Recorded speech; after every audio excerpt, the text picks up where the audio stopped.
Bonjour and welcome to Wahsa Citizen Education's radio Zoom classes. This is MBF3C, grade 11 college math, and I'm Bronwyn Slate.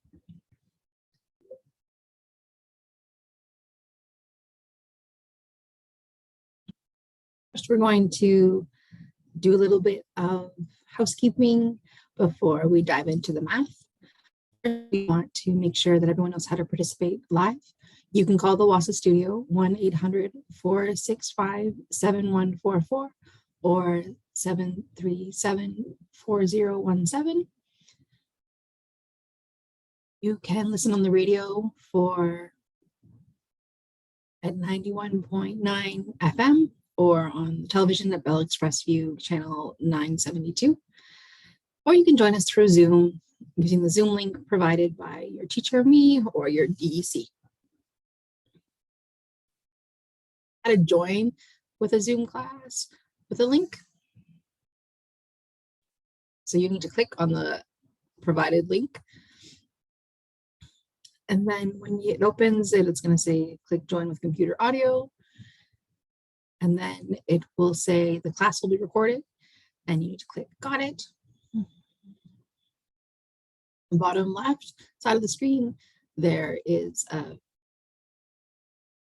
mute, microphone, and a video icon, and you can turn them by clicking them on and off.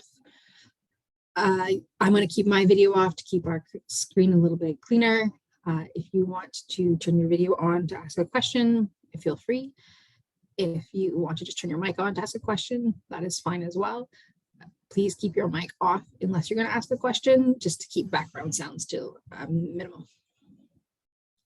Then to leave a class, you click end at the bottom right of the screen.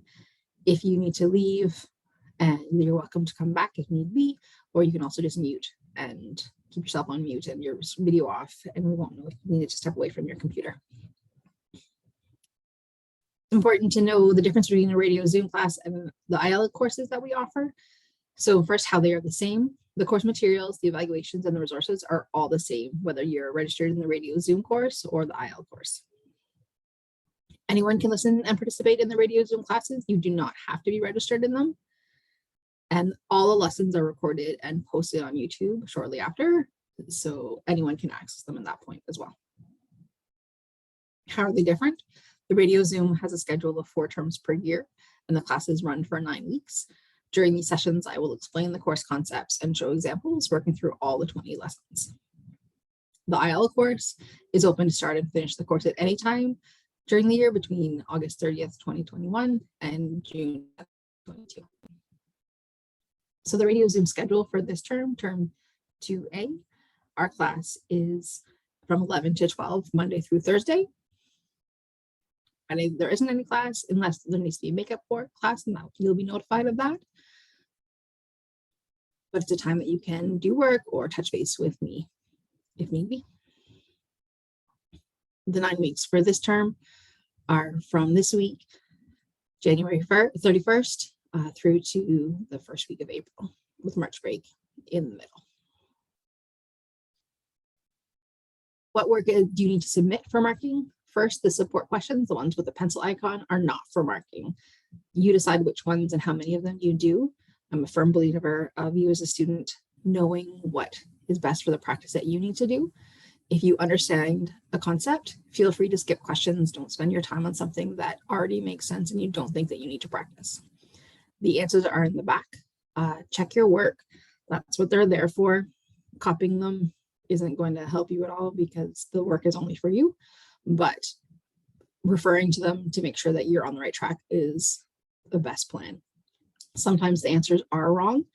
And if you practice and you're really, really certain that what you're getting that's different from the answer in the back is wrong, feel free to let me know and we can change it. Mistakes happen and typos happen, and it's important to know that. So you catch those mistakes, let me know. The key questions are the ones marked with the key icon. These are the questions that I will be marking. So you need to do all of them, show all of your work, all of your steps, all of your thinking, so I can give you credit for the understanding that you do have. If you make an error or make an error early in a part of a question and then continue that through, then I can give you the benefit of the knowledge that you do have and the understanding that you do have. If you just show me answers and they're all incorrect, I don't know where you are going wrong, and so I can't give you any credit for what you do understand. How to submit your work for marking. There are 3 methods. The first method is to scan and send your work in electronically. So first you need to scan your completed work through the iPhone Notes app or the Android Google Drive app. Then you need to send it in by email to studentwork@nnec.on.ca and CC to me, bronwyn.slate@nnec.on.ca. Or you can send it to me through Facebook Messenger to bslate Wahsa. I just want to touch base about why I want you to scan opposed to taking a picture of your work. Scanning with the app on your phone means that it's easier to create one file with all of your pages. Nothing gets lost. It's faster because it simplifies the image, and it's a smaller file, which makes it easier to send. If you want to learn how to do it with your smartphone and you're struggling, let me know and I can help. Method 2 is to drop off your work into Lookout. We have a mailbox at 74 Front Street at the side entrance. It's the red building next to the post office, and there's a white mailbox at the side entrance there. Because we're currently closed for COVID to the public, putting your work there is fine, and it'll just possibly take me a couple of days to get it because I'm not actually at the office.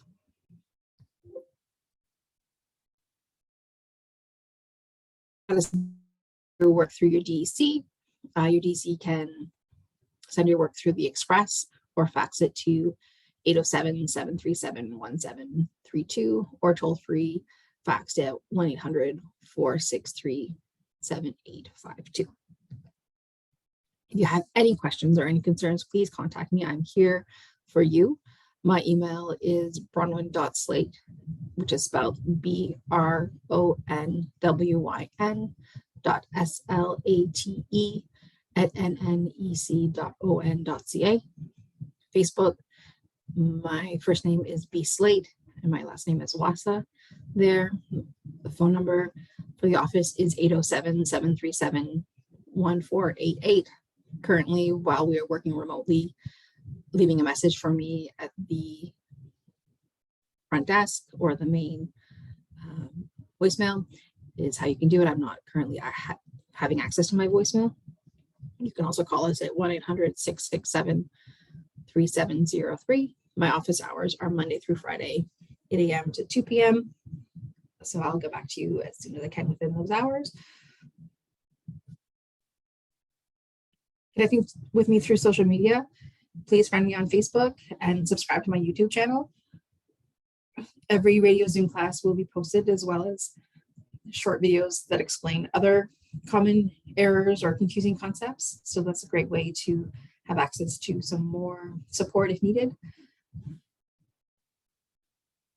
Math is a very visual subject, and being able to see the lessons, the videos, is the best way to learn this course content. The audio will do the best we can, but if you can connect with the visual either through Zoom or through the recordings, that will probably set you up the most for success. All right, let's dive into today's lesson. We are in week 1, day 1 of our MBF3C course. So lesson 1 is transformations of quadratic functions in your IL book. So that's where we're going to start. Our learning goal for this lesson is that by the end of the lesson, you'll be able to say, I will be able to recognize the important parts of a quadratic graph, specifically when it represents a real life situation. And 2, I will understand how A, H, and K change a quadratic graph, which is a parabola. It's all good. If that doesn't make any sense to you right now, that is what we're going to know by the end of the lesson. Our success criteria, how we know we have met the learning goals, because you can say, I can find the A, H, and K values in a quadratic equation. And I can explain the difference between a vertical reflection, a horizontal shift, and a vertical shift. First, we're going to activate our brains, getting the habit of doing math a little bit by doing some mental math. I don't know if anyone else remembers the Mad Minute practice that many of us did in elementary school, where you were timed for a minute or two and you had to do as many math facts as you could on a worksheet, sitting quietly at your desk. Many people have expressed how these were not beneficial, these were painful, these are not helpful. They didn't help you understand things more. It was just a matter of if you had it memorized, you were good to go. It didn't help you learn. So we are not going to be doing that. Instead, what we're going to be doing is learning how to engage our brain and using strategies to do arithmetic that is transferable and useful in many situations. We're going to start with some smaller number examples to get us going. So today we're going to look at 13 plus 8. And when I am doing addition with numbers that I don't have the facts automatically remembered, they're not in my bank of facts that I know, I try to make the numbers into friendlier numbers that are going to be more accessible to me. So 10 is probably one of the friendliest numbers that I know. And this 8 I know is 2 away from 10. So if I were to steal 2 from there and add it to my 8, then that is going to be 10. And stole a 2 from my 13, that left me with 11. So now I have 11 plus 10, which is a much more friendlier number for me to just add mentally. So I know that is 21. So changing your numbers, modifying them to make them to be more friendly can be a great strategy for doing any of your arithmetic. Make numbers that seem anxiety provoking to be much more manageable. All right, now we're going to do a little bit of a minds-on refresher, so engaging with some prior learning. We're going to remember linear graphs. This is something you should have seen in the grade 9 and grade 10 courses, and we're going to help us as we move through with quadratics, which will be a new graph to look at the details, to look at the parts. So here we have a roller coaster that is very, very steep because it starts off very, very high and doesn't go over very, very far. So we have a very, very steep roller coaster. Here we have a less steep, a more moderate roller coaster because our height, how high we start off the ground and how far we go over, are actually the same. So it's not as steep. Here we have a very gradual roller coaster because our height is pretty low and our distance is pretty long. So it takes a long time to get down. So keeping that in mind, our linear graphs equation is y equals mx plus b, where m is our slope or rate of change, the steepness of our line, and b is our starting point, where we start in our height. So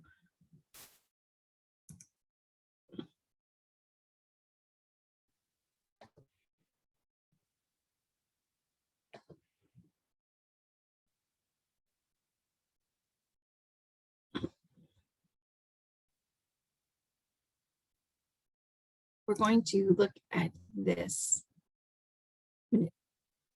animation where if we change our values, that changes our steepness of our line. So as our starting place goes higher, our graph, if our ending place is only slightly higher, our graph is less steep. If we can increase our slope by making that starting point lower. We can change the steepness of our line by changing how far and how fast we go over. So as you can see, as I move these points, my numbers in my equation are changing. And so that tells me information about my line, about how high it is starting and how fast it is changing.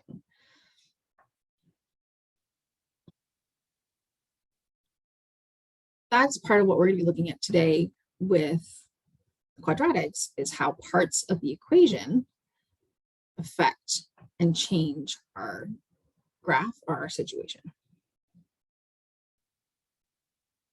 All right, exploring new concepts. We're going to activate some new learning. Before we dive into that, just a little bit of reflection. One of the most common questions I receive as a high school math teacher is, when will I use this in real life? And to be honest, most of the subject, most of the content, the skills, or the concepts are not going to be directly applicable to your daily life. Maybe for some, but not for everyone. So it isn't about the exact concepts that we're learning. It's about the skills that we're developing. And in this course, we are strengthening our understanding of connections and seeing patterns. And that is something that you will be using in your day. Connections and seeing patterns, seeing how things are changing, making predictions are all things that are, no matter what you're doing, you're going to be able to use those skills in some way. But there are parabolas all around us. Anytime that you throw a ball, that arch is a parabola shape. When water shoots up and falls down, that is a parabola shape. The seat of a swing is often a parabola shape. We all know that getting water out of a water fountain can hit us in the face depending on how steep and how quickly that rises. So that is a parabola shape. Arches in an architecture are parabolas. A banana even has a parabola shape. And bridges often have this parabola shape either at the top or underneath. So parabolas are everywhere. Another reminder is what the parent function of a parabola is. So this is sort of the baseline. This is where we start. And that the graph of that is y equals x squared. So we're going to look at this in a little bit more detail in order to understand where we're starting. Using a table of values, we're going to plot some points. So our x, we get to decide. We're going to start, and I'm going to start with 0. And 0 squared is 0. So when x is 0, y is 0. When x is 1, 1 squared is 1. X is 1, y is 1. When x is 2, 2 squared is 4, y is 4. When x is 3, 3 squared equals 9, y is 9. When x is 4, 4 squared is 16, so y is 16. We can also do negative values. When x is -1, -1 squared is +1, so y is +1. Think that -1 times -1 equals +1. When x is -2, -2 squared is +4, so y is +4. X is -3, -3 squared equals 9, y equals 9. And x is -4, -4 squared equals 16, y equals 16. So then we can take our points and plot them on a graph.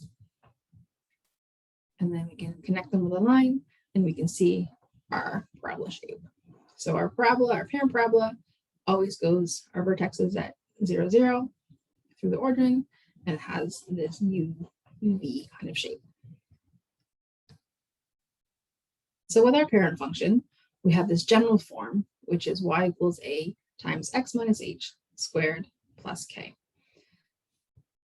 This is what we're going to be learning about and looking about in terms of how our a, h, and k affect our parabola and change it. So for our parent function, our a is 1, our h is 0, and our k is 0. Y equals 1 times x minus 0 all squared plus 0. when we put our values into our general formula. And that's how we get y equals x squared as our parent function. So we're going to understand conceptually what is going on. We can just input those values into the table of values and plot the points on a graph and get a graph. But what does that actually represent? What is that actually talking about? Understanding that is going to help us understand how the other values change what's going on. So x equals the side length of a square. We have a square, x and x are our side length. Y then represents the area of that square. The square is base times height or side times side. So the area y equals x squared. But using that knowledge, we are going to make a table of values and connect what's going on with that idea of the x is a side length and y equals that area.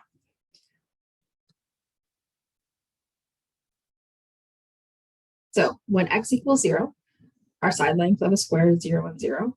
I've got this ghost image of a square because if my side length is 0, I don't actually have a square. And so my area is 0.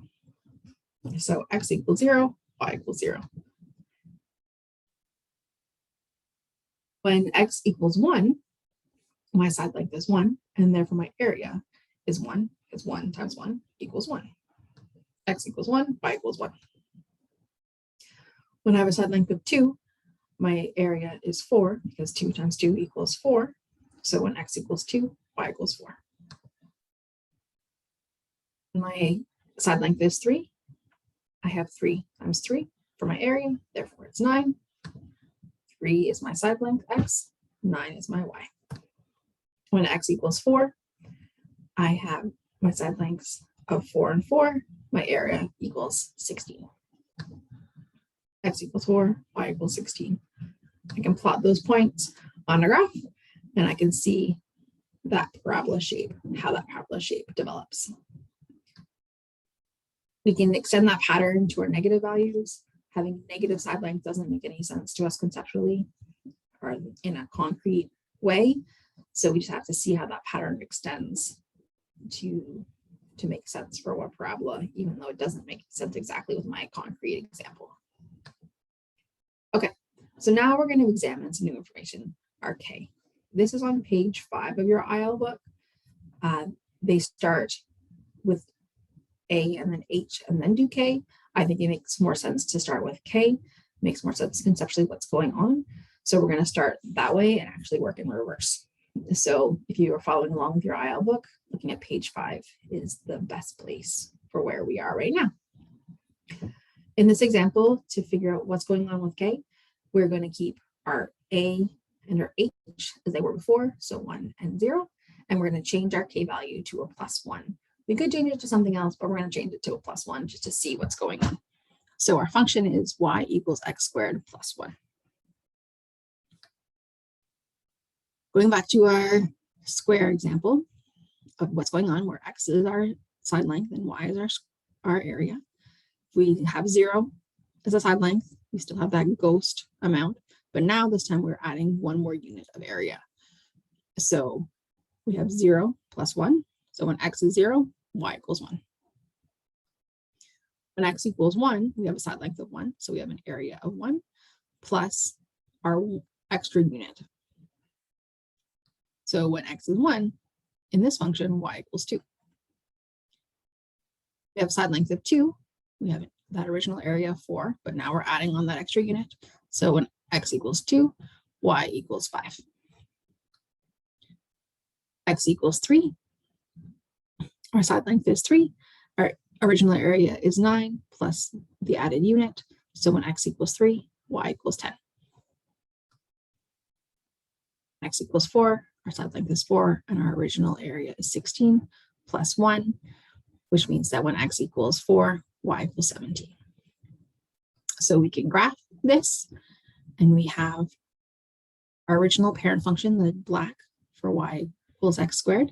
Now we can see with our new function, y equals x squared plus 1, it's all been shifted up. All of our points have been up, have moved up 1 unit. We've added 1 value to them, so everything's been shifted up. Now we're going to look at an example with what else could happen, which is now we're going to make to be -1. So our function is y equals x squared minus 1. When x is 0, we have 0 area, but we're taking away 1. So we're actually, when x is 0, y is now -1. When x is 1, our original area was 1, but we're taking away 1 as well. So now when x is 1, y is 0. When x is 2, our original area was 4, but we're taking away that 1 unit. So when x is 2, y equals 3. X is 3, our original area was 9, but we're taking away that 1 unit. So when x is 3, y is 8. When x is 4, our original area was 16, taking away that 1 extra unit. So when x is 4, y is 15. If we graph our points, we can see our parent function is still that black line, but now we have this new green line for y equals x squared minus 1. You can see that all of our points have been shifted down. Everything's come down 1, so our whole parabola has shifted down.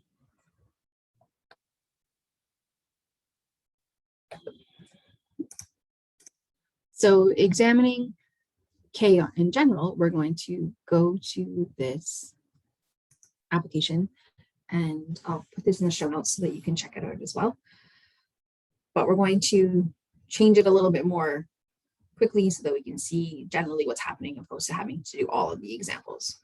Our h and our k we have left alone. We haven't changed those, so that's still a equals 1 and h equals 0. So our air and h, not our h and k. Our k is what we're changing. So we're going to change our k value, and when we added it, we can see that our k value increases in a positive direction.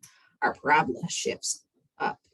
This blue G line is our original parabola, our parent parabola, and you can see here the orange line, y equals x squared plus 3.3. Our k value is 3.3, and our parabola has shifted up 3.3 units for each point. If we were to get less and less, if we have a negative value, then you can see y equals x squared minus 3.6. So our parabola has been shifted down 3.6 units for every point. So our whole parabola has been shifted down 3.6 units. So for our k value, what that means is that the k value represents a vertical shift. Our parabola is either moving up or down if we have a value. If we have a positive k value, our value is greater than 0, then we shift up. And if we have a negative k value, it's less than 0, then our parabola shifts down.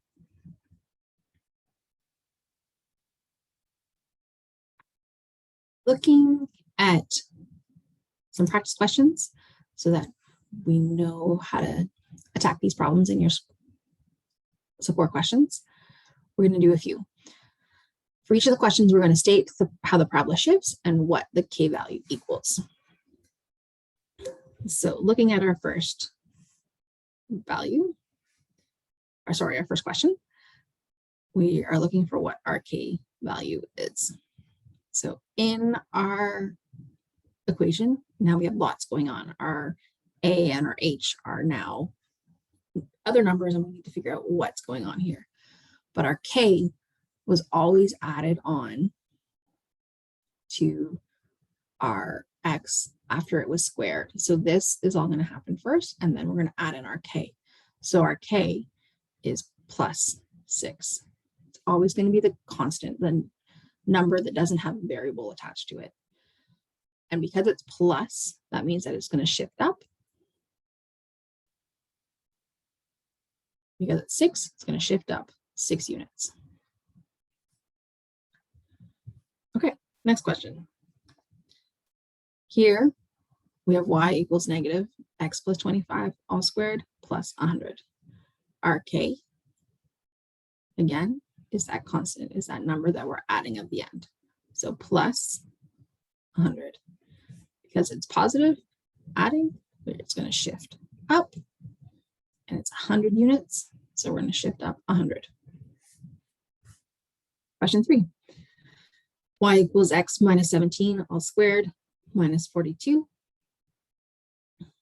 K here equals minus 42.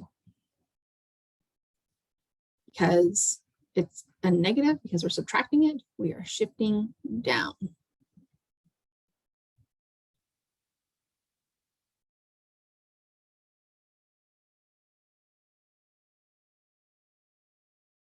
And it's 42 units.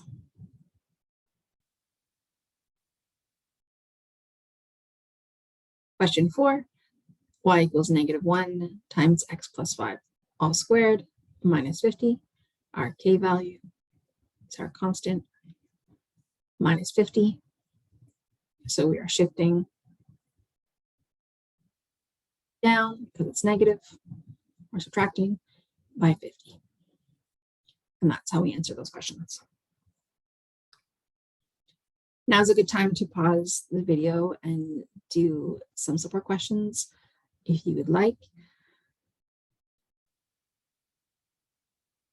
One, support questions are on page 6, questions 4 and 5. 4 are like the questions that we just did. 5 is graphing the functions. You can use a table of values like we did earlier and input values of x and figure out what your y values are. Or you can use a quick way to use the value of k to figure out what it is that we are shifting, how we're shifting. So to make up a quick example for that, if I have y equals x squared plus 5, I'm just going to sketch it. So I'm just not going to be precise. It's not going to be perfect. But I know my parent function looks like this, where it's that UV shape that goes through the origin through 0, 0. Again, it's a sketch, not perfect. It's really, really important to label your functions when you're graphing them, when you're drawing them. So then for my new one, I know that I want my k value is plus 5. So I'm shifting up.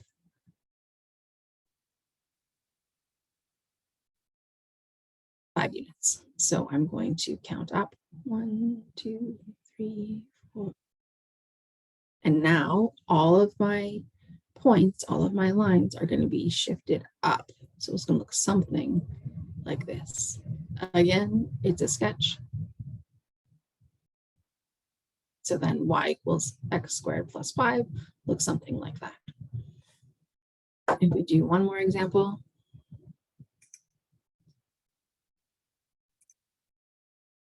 let's say 7. So still, we're going to have our graph and we're going to have our parabola, or parent parabola. But our k in this situation is negative 7. So we're going to be shifting down.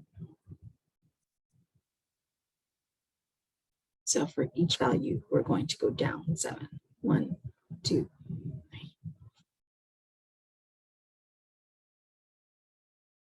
So each of our values are going to have to be shifted down. So we're going to be thinking so it's going to look the same, but just be shifted down. It's y equals x squared minus 7. And that's going to help you with question 5 in your support questions. All right, we're going to continue with lesson 1 in our next class. I didn't want to get partway through and then have to stop. So we're going to continue. We're going to do the parts H and A in tomorrow's lesson or the next video in order to be able to complete lesson 1 of the IL book. If you have any questions, please contact me. This is again why I'm here. My phone number is 807-737-1488. My extension is 2209, but it's best right now to leave a message for me at the front desk.